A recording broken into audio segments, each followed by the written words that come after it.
نحمده ونستعينه ونستغفره ونؤمن به ونتوكل عليه ونعوذ بالله من شرور أنفسنا ومن سيئات أعمالنا من يهده الله فلا مضل له ومن يضلله فلا هادي له ونشهد أن لا إله إلا الله وحده لا شريك له ونشهد أن محمدًا عبده ورسوله أعوذ بالله من الشيطان الرجيم بسم الله الرحمن الرحيم إن الله وملائكته يصلون على النبي يا أيها الذين آمنوا صلوا عليه وسلموا تسليما زما رب الجمال الشريف اللهم صل على محمد وعلى آل محمد كما صليت على إبراهيم وعلى آل إبراهيم إنك حميد مجيد اللهم بارك على محمد وعلى آل محمد كما باركت على إبراهيم وعلى آل إبراهيم إنك حميد مجيد ما تاسو ته د جنازې د مون متعلق بیان شروع کړو. نور د جنازې ډېر زیات مسائل دي خو مونږ د جنازې د منځ هغه ترتیب بیانو او الفاظ بیانو. نو الله رب العزت کوم او تاسو لا دا جمم جوړ را نصیب نو ان شاء الله دا درې مجموعه هم د جنازې متعلق بیان کوم.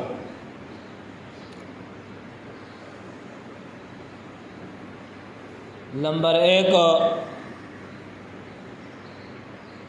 تیر شوی جماعت المبارک په ورځ باندې ما تاسو ته چې کم کسان میت لا مړ له غسل ورکی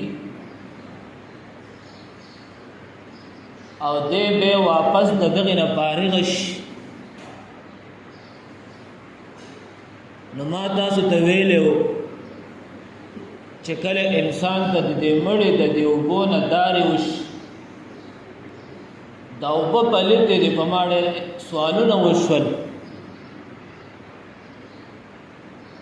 نو ان شاء الله دا جمع هم تاسو د واپس په دې کې خبره کوم.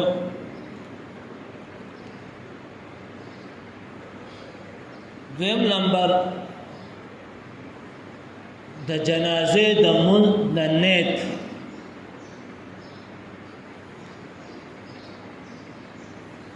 بیا په جمعات کې جنازه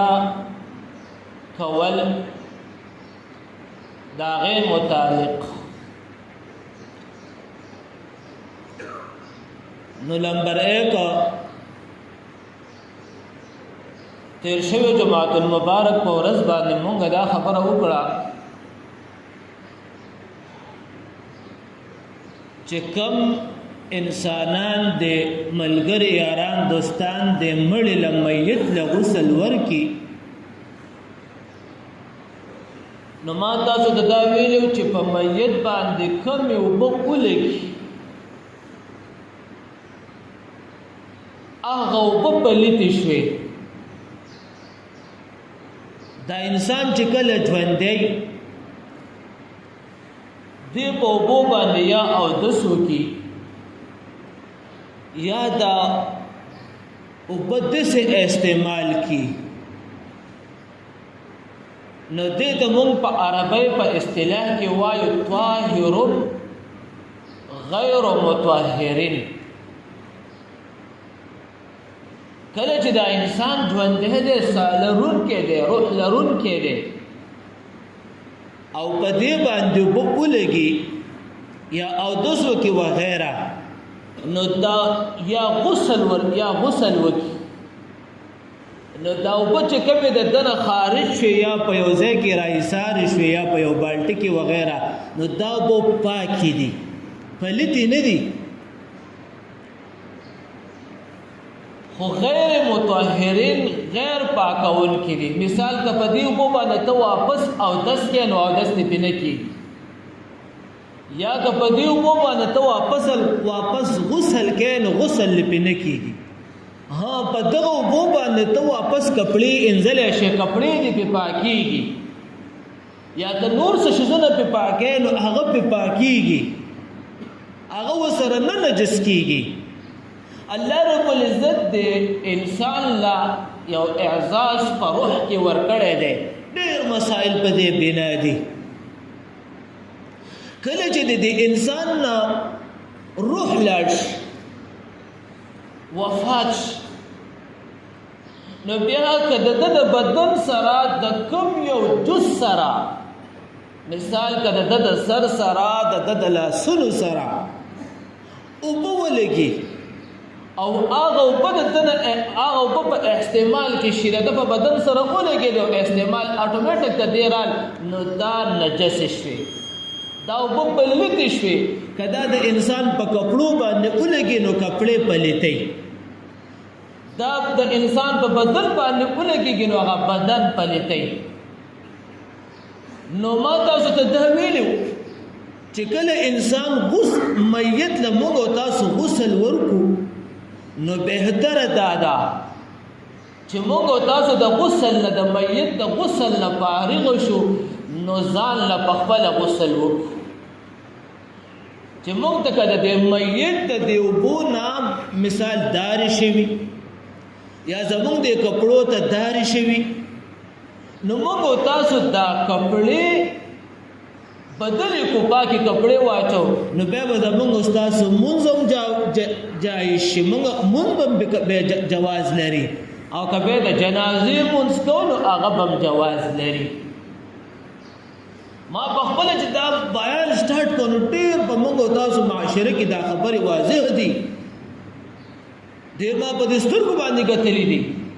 چې میت له غسل ورکړو د جنازې سره روان شي او بیا په جنازه کې هم شرکت وکړي، نو الریډي د ده کپړې پلیتې دي، د ده بدن د میت د اوبو نه چې کوم دی دارې شوي دي. نو بهتره دا ده، شریعت هم دا وایي، شریعت دا وایي چې کوم انسانان میت له غسل ورکړي نو هغه دې واپس ځان له غسل وکړي، او کومې کپړې د ده په استعمال کې وي هغه کپړې دې بدلې. نو دا د ده دپاره د پاکوالي یوه حصه ده. نور دې کې نور څه نشته، همدغه مسایل دي. دویم نمبر، ما یو خبره دلته وکړه چې په جماعت کې جنازه ورکول یا په جماعت کې جنازه کول، که چېرې دا میت د جماعت نه بهر وي، اکثر په دې غټو جماعتونو کې ما داسې ډېر جماعتونه کتلي دي او ښایسته سیسټم دی دا، د میت له د محراب سره بهر ځای جوړ کړی، جماعت ته میت نه رادننه کوي او جماعت ته به میت رادننه کیم نه، د ده دا بدن نه مونږ غسل ورکو، دا مونږ پاکو، خو هم دا به حکم د پاکوالی کې کامل نه دی، دا به مسجد ته نه دننه کوي میت مړی. نو که چېرې دې له دې غټو جماعتونو کې بهر ځای جوړ شوی د محراب سره، نو باروبار نه میت مړی هلته راوړي، جماعت بلا جماعت ته نه رادننه کوي، بار یې راوړي او هلته یې کېږدي، او بعض نور خلک په جماعت کې ورسره دننه ودرېږي، څوک چې جنازه ادا کوي، میت بهر دی، امام چې کوم دی دا د میت سره دی، نو د ټولو جنازه کېږي. خو که چېرې میت دننه په مسجد کې شي نو الړې دا بیا جنازه کېږي، خو دا د مسجد توهین دی، شریعت لیکلي دا د مسجد توهین دی. نو مړی به چې کوم دی دا مسجد ته نه دننه کېږي، دا به د مسجد نه بهر وي. تیر شوي جماعت المبارک ورځ باندې ما تاسو ته د نیت خبره وکړه چې نیت په احادیثو کې نه دی ذکر، بعضې خلک یې په پښتو په محاوره کې کوي چې کوم زبان والی د هغې زبان په محاوره کې کوي. تیر شوی جماعت المبارک ورځ باندې ما تاسو ته دا ووې چې مونږ او تاسو د میت سره روان یو جنازې لزونو زمونږ او ستاسو په زړونو کې دا نیت شته، خو بیا هم کتابونو لیکلی دي، الفاظ لیکلی دي. عرب چې کله جنازه کوي نو عرب دا نیت استعمالوي، نویت ان اصلي صلاة الجنازة لله تعالی ودعاء للمیت. د دې معنی دا ده نویت ان اصلي، زمان نیت د مونږ د جنازې دی د دې میت، او دعاء للمیت، او د دې مړي دپاره مونږ دعا کوو. نو مړي دپاره چې مونږ او تاسو راجمع شو نو د مونږ او تاسو مقصد دا وي چې دې مړي ته دعای الله ته شفارس او درخواست کو چې الله ده وبخ. زمونږ تاسو د جمعواله د مړي دپاره د دې دپاره دی چې مونږ او تاسو الله ته درخواست کوو. خو تاسو ته ما یوه خبره وکړله چې و اقرار باللسان و تصدیق بالقلب. یو څو خبرې دي نیت په الفاظو د خوله باندې لازم نه دی. دا الفاظ چې ما تاسو ته کوم دا د الفاظو په خوله باندې لازم نه دی، واجب نه دی، فرض نه دی. خو یو مونږ او تاسو لکه توجه داسې کله انسان چې په خوله باندې دا الفاظ کوي نو د انسان توجه برابروالی راولي. مونږ او تاسو چې کله دا الفاظ کوو نو مړي ته متوجه شو او دا الفاظ کو نو زمونږ او تاسو نیت دا الفاظ په دې خوله باندې ادا کوو. نویت ان اؤدي، حالانکه زمونږ نیت په زړه باندې شته خو په الفاظو باندې هم وایو. نو په دې الفاظو د دې دپاره وایو چې زمونږ د خولې او د زړه الفاظ یو شي، د زړه نیت او زمونږ د زبان الفاظ یو شي. بیا تاسو له دې دپاره یو څو مثالونه در کوم. یو سړی دی هغه وایي زه په زړه کې چې کوم دی مونځ ویم په زبان باندې نه ویم، په خولې په دې الفاظو د ژبه باندې نه ویم، په زړه باندې الفاظ ویم او دې ژبه نه استعمالوي. پزله باندې خپل سوچ کوي، پزله باندې هغه الفاظ ادا کوي خو زبان په نه استعمالوي. نو متفقون ټول علما وایي چې د مونځ نه کیږي. ولې چې دې الفاظ په زبان نه دی استعمال کړي، نو الفاظ استعمالول په زبان باندې لازم او د انسان لپاره فرض دی. دغه شان دی یو کافر دی هغه وایي زه اسلام راوړم، زله مکمل مطمئن په ایمان دی چې دا الله یو دی او د الله سره شریک نشته، مکمل د اسلام په سوچ او فکر عقیده باندې برابر دی، خو الفاظ په خوله باندې نه ادا کوي. به زما زله باندې ایمان شته، الفاظ ته څه ضرورت دی؟ نه، شریعت وایي دی به هله مسلمانېږي چې دی باز زبان باندې الفاظ استعمال کی، په ژبه باندې الفاظ استعمال کی، نو دې دا په حکم د مسلمانۍ کې شامل شي. که چېرې دې په زبان الفاظ شامل نه کړه او دې مړم شو هم دې کافر مړلی، حالانکه زړه مطمئن دی، زړه مطمئن دی په ایمان باندې، په اسلام باندې چې یاره دا کم ارکان دی الله یو دی، د الله سره شریک نشته، چې کوم د اسلام احکام دی هغې په دې زړه دي خو زبان باندې الفاظ نشته. نو دغه شانتې د زبان الفاظ استعمالول د کافر دپاره دی به هله په حکم د مسلمانۍ کې شاملېږي. نو علما لیکي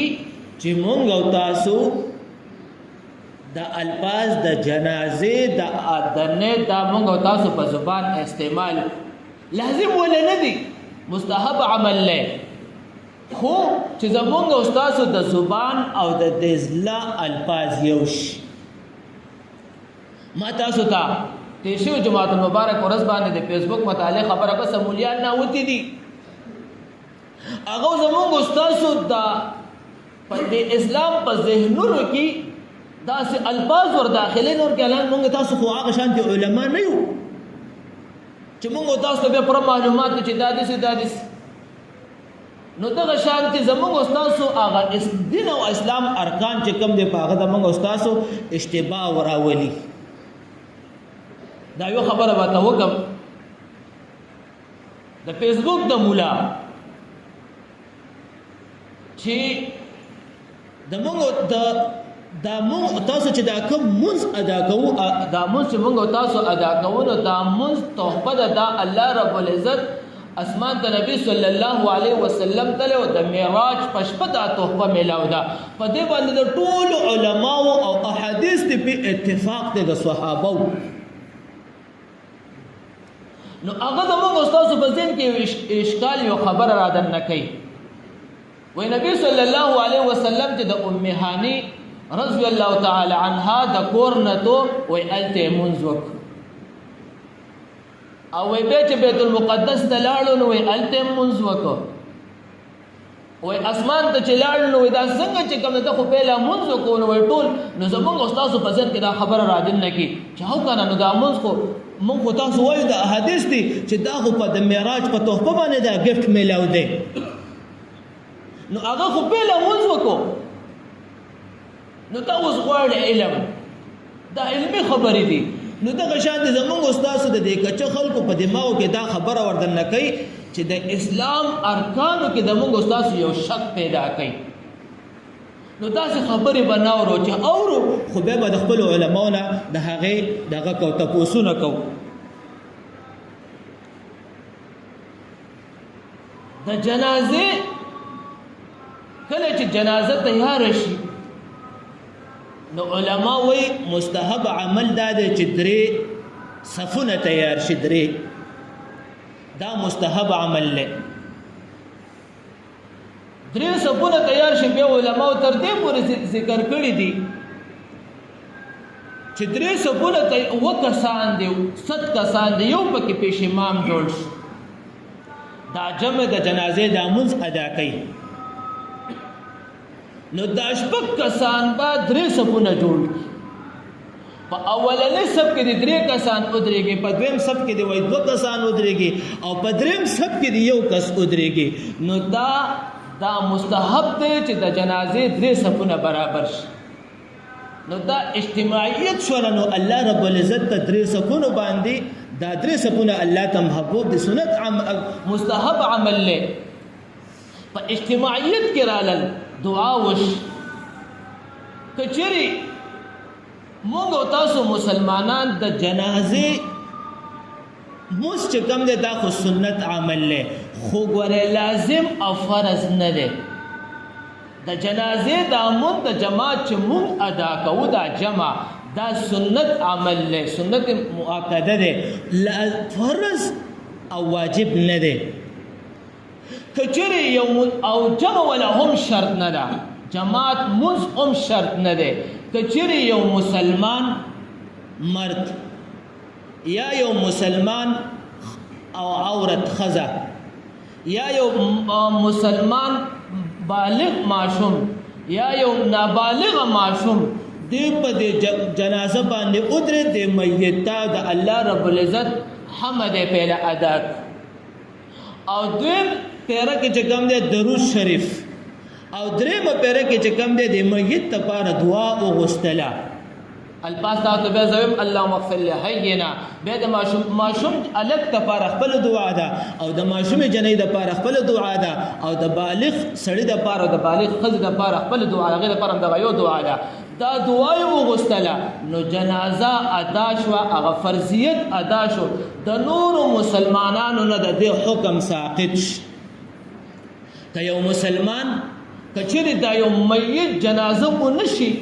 دا جنازه ده دا منځ ده، کچری د یو میت جنازه دا منځ ونشو نو په ټولو مسلمانانو باندې د دې حق پاتې شي. او کچری یو قسم دا وکړو نو د ټولو مسلمانانو له حق برش دا د ټولو مسلمانانو د پاره دا ولاړلې. نو موږ تاسو چې جنازه ادا کوو نو پهلا نیت وکړو نه چې موږ تاسو وکړو نو الفاظ په خله باندې راوړو بهتر ده ځکه د دنیا هر یو عمل موږ زکو لګیایو خو نه ته موږ تاسو له پکار د بعد د علماء تاسو ته اساني چې یار د ځلنه ته زبان نه نشتا نو موږ تاسو بچ د کو دا په موږ تاسو لازم دي د هر یو عمل ذکر دی د الفاظ ذکر دی چې ته بدا الفاظ وې ته بدا الفاظ وې ته بدا الفاظ وې د دینت پر متعلق د خبره کوم عرب چې کله د منز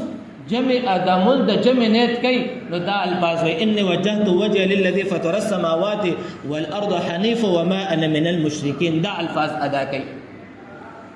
د جمع حقانه اکوړه هټک کی یو معلم وهغه لیټ ودریدو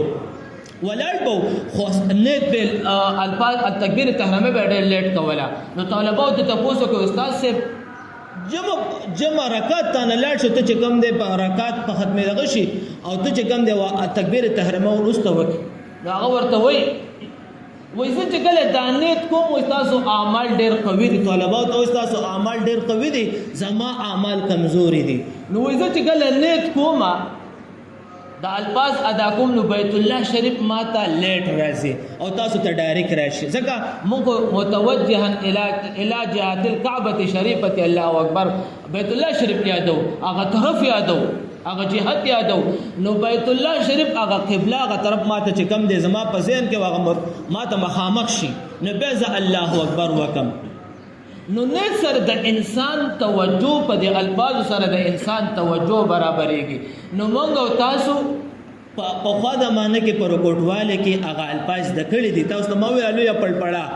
دا څه قبیح نه دي که موږ تاسو په لا یا هغه وایو یو انسان ته هغه نه زده نو ما تاسو ته به الفاظ د کړي دي او سلور الفاظ دي نویت ان اصلي صلاه الجنازه لله تعالی ودعاء للميت دا چې کوم دی د موږ استادو نیت دا الفاظ شو بیا دا غیر پس چې کوم دی امام صاحب او مونږه خو خبره ذهن کې یاد ساتي چې د امام او د مقتدی د دوه الفاظ یو دي دوه چې الفاظ ادا کوي نو یو الفاظ به ادا کوي الفاظ دیو بدل نه خود دوه به پټ ادا کوي خودم رده چې امام با الفاظ دا الله اکبر تکبیر تحریمه او تکبیرات په جهر باندې وکړي او مقتدی به پټ ځان سره کوي نور د دوه الفاظ به یو دي اس مسله پکې نشتا